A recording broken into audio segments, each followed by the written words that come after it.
الحمد لله رب العالمين والعاقبة للمتقين ولا عدوان إلا على الظالمين وأشهد أن لا إله إلا الله ولي الصالحين وأشهد أن محمدا عبده ورسوله وصفيه من خلقه وخليله سيد الأولين والآخرين اللهم صل عليه وعلى آله وصحبه ومن اتبعهم بإحسان إلى يوم الدين أما بعد. Chers frères et sœurs, aujourd'hui avec l'aide d'Allah Tabarak wa Ta'ala, le thème de notre khutbah est le Coran et le jeûne intercéderont le jour du jugement. Le Coran et le jeûne intercéderont le jour du jugement. Chers frères et sœurs, lorsque les serviteurs se tiendront debout devant Allah, que les balances seront dressées, que chaque nourrice oubliera ce qu'elle allaitait, comme cela est mentionné dans le Coran, que chaque femme enceinte accouchera sous l'effet de l'effroi et que les hommes sembleront ivres alors qu'ils ne le sont pas, mais que le châtiment d'Allah sera terrible, alors, à ce moment-là, le serviteur aura deux défenseurs qui plaideront en sa faveur devant Allah Tabarak wa Ta'ala, notre maître l'unique. Ces deux défenseurs qui viendront plaider pour le serviteur Yawm al-Qiyamah sont le jeûne et le Coran. Le jeûne et le Coran. D'après Abdullah ibn Amr, radiyallahu anhu an jami' as-sahaba, le prophète sallallahu alayhi wa sallam a dit, le jeûne et le Coran intercèdent pour le serviteur. Le jeûne dira, Seigneur, je l'ai certes privé de nourriture et de boisson durant la journée, ainsi fais-moi intercéder pour lui. Regardez ce que va dire le jeûne le jour du jugement. Le jeûne dira, Seigneur, je l'ai certes privé de nourriture et de boisson durant la journée, ainsi fais-moi intercéder pour lui. Et le Coran dira, Seigneur, je l'ai privé de sommeil durant la nuit. Pourquoi? Parce que la nuit, il était occupé à lire le Coran, en prière et en dehors de la prière. Le Coran dira, Seigneur, je l'ai privé de sommeil durant la nuit. Ainsi, fais-moi intercéder pour lui. Alors, ils intercéderont. Et le hadith est rapporté par l'imam Ahmad. Qui parmi nous, après avoir écouté ce hadith, n'aimerait pas que le jeûne et le Coran viennent intercéder pour lui? Ce jour-là, le jour du jugement, ce sera un jour qui sera très difficile pour certains. Allah Tabarak wa Ta'ala nous parle de la situation des gens le jour du jugement. Ça sera la panique chez énormément de monde. Les gens n'auront qu'un seul souci, c'est leur propre cas, leur propre situation. Allah Tabarak wa Ta'ala nous dit, فَإِذَا جَاءَتِ الصَّاخَّةُ, lorsque retentira le son assourdissant de la trompe, يَوْمَ يَفِرُّ الْمَرْءُ مِنْ أَخِيهِ, le jour où l'homme fuira son frère, وَأُمِّهِ وَأَبِيهِ, sa mère, son père, وَصَاحِبَتِهِ وَبَنِيهِ, son épouse et ses enfants. لِكُلِّ امْرِئٍ مِّنْهُمْ يَوْمَئِذٍ شَأْنٌ يُغْنِيهِ. En ce jour, chacun d'eux sera préoccupé de son propre sort. Est-ce que tu réalises? Ta mère qui t'a mis au monde, elle est occupée par son propre cas.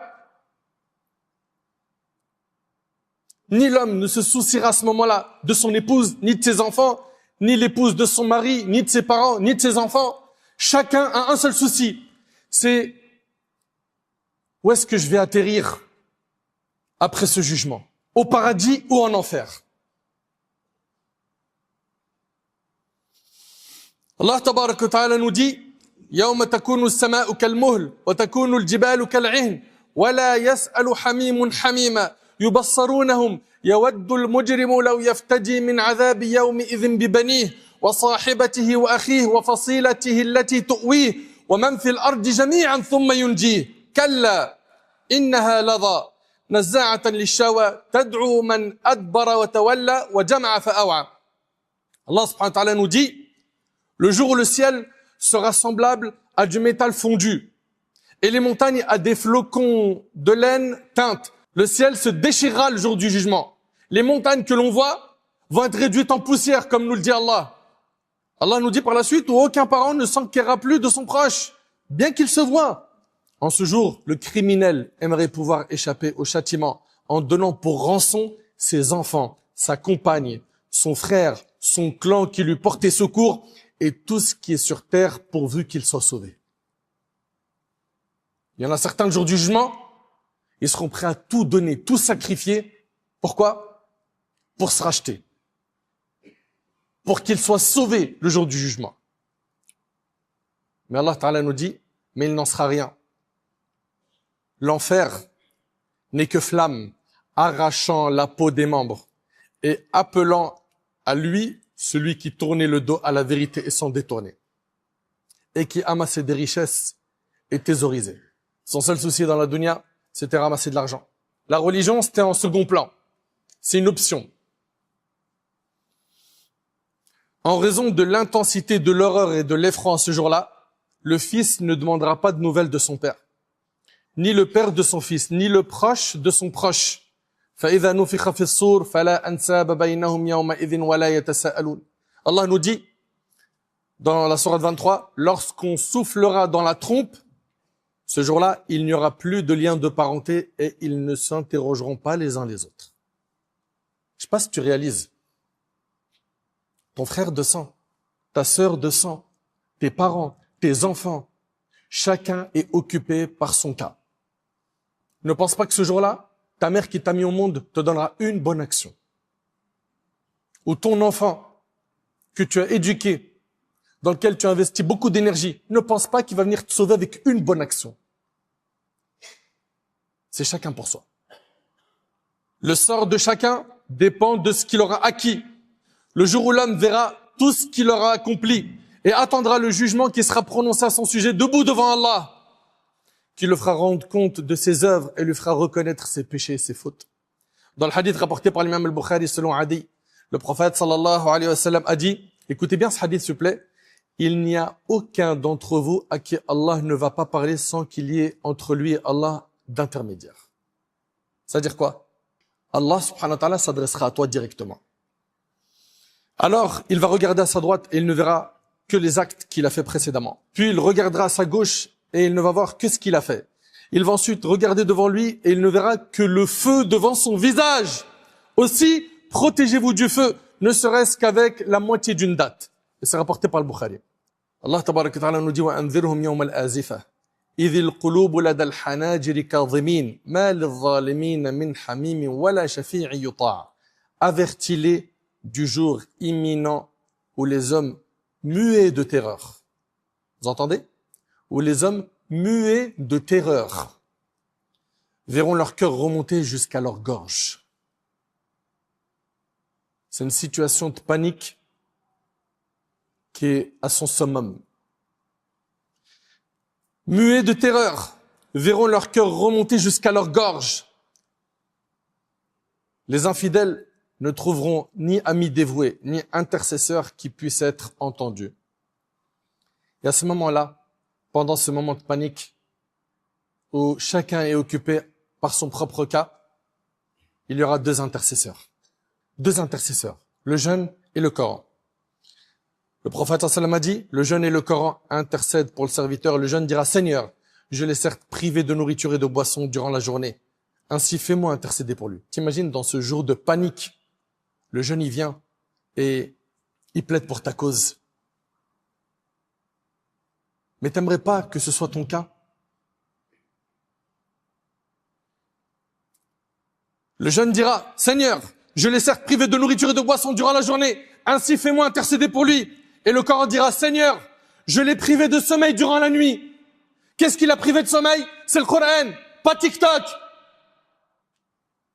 pas les écrans, pas les lives, pas Internet, pas les stories sur le net, pas les blagues et les caméras cachées, pas les tendances Twitter, pas le quartier, les amis, les restaurants, les chichas, les bars. Ce qui a fait en sorte qu'il ait été privé de sommeil, c'est son lien avec le Coran. N'est-il pas venu le moment qu'on se réconcilie avec le livre d'Allah? Ce livre qui prend la poussière pour certains 11 mois. Il n'y a que pendant Ramadan que certains se disent allez on va le lire. D'autres, alhamdulillah, ils sont constants toute l'année. Mais ceux qui ne le sont pas, n'est-il pas venu le moment que vous vous réveillez, que vous compreniez la parole d'Allah? Si tu comprends le Coran, bi'idhnillah, ça va avoir un effet positif sur ton cœur. Et le Coran dira, Seigneur, je l'ai privé de sommeil durant la nuit. Ainsi, fais-moi intercéder pour lui. Alors, ils intercéderont. Et c'est rapporté par l'imam Ahmad. Allahu Akbar. Bienheureux sera celui pour qui le jeûne intercédera, car il est parmi les œuvres les plus aimées d'Allah. Et bienheureux sera celui pour qui le Coran intercédera. Il s'agit de la parole d'Allah. Celui qui souhaite l'intercession du jeûne, qu'il préserve son jeûne. Comment? En faisant très attention à ne pas désobéir à Allah subhanahu wa ta'ala avec ses membres. C'est-à-dire qu'il fera attention à ne pas regarder ce qui est haram, à ne pas écouter ce qui est haram, à ne pas prononcer le haram. Ne pense pas au haram. Change de logiciel. Si pendant Ramadan, là où les démons s'enchaînaient, tu ne deviens pas mieux que ce que tu étais avant Ramadan, mais quand est-ce que tu vas changer? Quand? Tu as des mauvaises habitudes. Tu as pris l'habitude de regarder certaines choses qui sont haram, de consommer des contenus haram, mais tiens le frein à main. Fais en sorte que le jour du jugement, le jeûne vienne intercéder pour toi.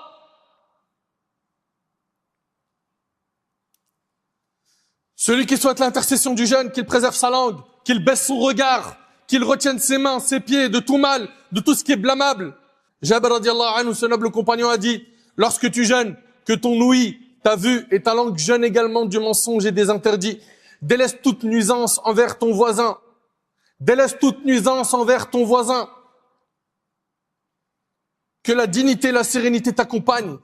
Et ne fais pas, regardez ce que dit Jabir, et ne fais pas que ton jour de jeûne soit semblable à ton jour de rupture. Ne fais pas que ton jour de jeûne soit semblable au jour de ta rupture. Ça doit pas être la même chose, les frères. Mes sœurs, ça doit pas être la même chose. Celui qui souhaite l'intercession du jeûne doit retenir son âme des passions qu'Allah tabaraka wa ta'ala a interdites à ses serviteurs en permanence. Délaisse ton désir par obéissance à Allah afin d'obtenir l'intercession du jeûne. Sache que toute passion ou tout plaisir satisfait dans le haram disparaîtra, mais son péché restera comptabilisé dans ton compte. Chers croyants, chères croyantes, le Ramadan est le mois du Coran. C'est pendant ce mois que le Coran a été révélé. C'est dans le mois de Ramadan que Jibril venait au prophète sallam pour étudier avec lui le Coran. C'est dans ce mois que les gens se tournent vers le Coran. C'est dans ce mois qu'il est achevé dans la prière de Tarawih. C'est dans ce mois que se tiennent les assemblées et les cercles consacrés au Coran. Allah tabarak wa ta'ala nous dit « Shahru Ramadan alladhi unzila fihi al-Qur'an, hudan lin-nasi wa bayinatin min al-huda wal-furqan » Le mois du Ramadan au cours duquel le Coran a été révélé. Le mois du Ramadan au cours duquel le Coran a été révélé comme guide pour les gens. Ce livre, c'est un guide et qui comporte des versets clairs permettant de discerner la guidée et de distinguer le vrai du faux. Le Ramadan est le mois du Coran et le Coran intercédera en faveur de son compagnon au jour de la résurrection. Il intercédera pour celui qui veillait la nuit avec lui, que ce soit en prière ou dans une lecture en dehors de la prière. Consacre du temps au livre d'Allah. Et on va entendre quoi? Je sais pas le lire en arabe. Lis-le en français, cherche à le méditer, cherche à le comprendre et apprends l'arabe vite. Et ceux qui savent lire en arabe, mais qui lisent avec hésitation, vous êtes doublement récompensés. Vous êtes doublement récompensés, comme a dit le prophète. Et ceux qui lisent vite, surtout le plus important, c'est que ce soit pas une course sans tadabbur, où on lit sans que ça impacte le cœur. Sans que cela n'impacte ton cœur. Donc, donne-lui beaucoup de temps. Donne-lui beaucoup de temps. Et je sais que l'âme, elle préfère la paresse. Elle préfère dormir. Elle préfère manger, discuter, rigoler et ne pas rester dans une adoration un long moment. Alors que nos pieux prédécesseurs étaient impressionnants dans leur relation avec Allah. Sufyan al-Thawri, une de ses prosternations, elle a duré le temps du Maghrib au Isha. L'imam Ahmad, rahimahullah, il priait chaque jour 300 rak'at pour Allah. Chaque jour. Nous, quand on tient une demi-heure avec l'imam dans Tarawih ou une heure, certains, ils craquent. Ils vont même chercher la mosquée où l'imam, il récite le mois. Et je vous passe les histoires où l'imam al-Bukhari clôturait le Coran pendant Ramadan tous les jours une fois, ou l'imam al-Shafi'i 2 fois par jour. Toi, fais ce que tu peux. D'accord? tu travailles, tu as des occupations, ou tu es à l'école, ça se comprend. Remplis ton temps libre par l'adoration d'Allah. En faisant cet effort, qui n'est pas facile pour l'âme, tu ressortiras de Ramadan plus pieux. Le Coran intercédera en faveur de son compagnon au jour de la résurrection. Il intercédera pour celui qui veillait la nuit avec lui, en disant « Seigneur, je l'ai privé de sommeil durant la nuit, alors accorde-moi d'intercéder pour lui. » Subhanallah. Mais la question qu'il faut se poser, c'est qu'est-ce qui nous a privés de sommeil la nuit? Nos amis? Les écrans? Manger? Discuter? Blaguer? Médire? Regarder du haram? Écouter du haram? Qu'est-ce qui nous a privés de sommeil la nuit? Pose-toi la question.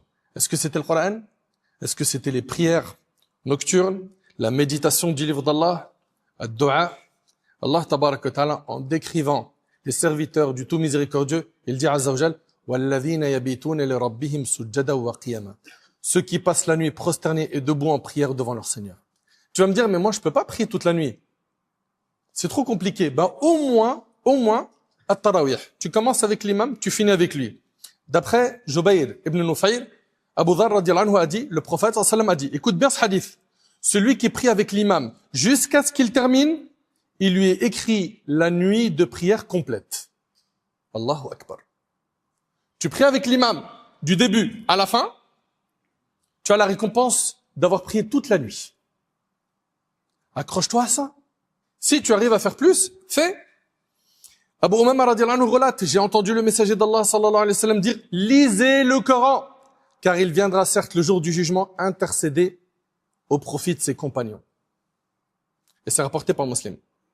Bienheureux sera celui qui persévérera dans la lecture du Coran, dans les bonnes actions. Celui qui veut rivaliser dans le bien, voici le véritable champ de compétition. C'est pas celui qui va faire le plus de buzz sur Internet, qui va attirer le plus l'attention sur sa personne, qui va faire le plus d'argent. S'il y a une compétition dans laquelle on doit tous rentrer pendant ce mois, c'est la compétition dans quoi? Dans les adorations, dans les prières, dans la lecture du Coran, sa compréhension, sa mise en pratique, dans l'invocation, dans le dhikr d'Allah, l'évocation, l'accomplissement des bonnes œuvres et des actes d'obéissance. Allah Ta'ala nous dit وَفِي ذَلِكَ فَلْيَتَنَافَسِ الْمُتَنَافِسُونَ. C'est pour obtenir cette récompense et pour rien d'autre que les hommes doivent se concurrencer. Nous, notre concurrence, elle est pour le Jannah, mes frères. Mes sœurs, notre concurrence à nous, elle est pour le paradis.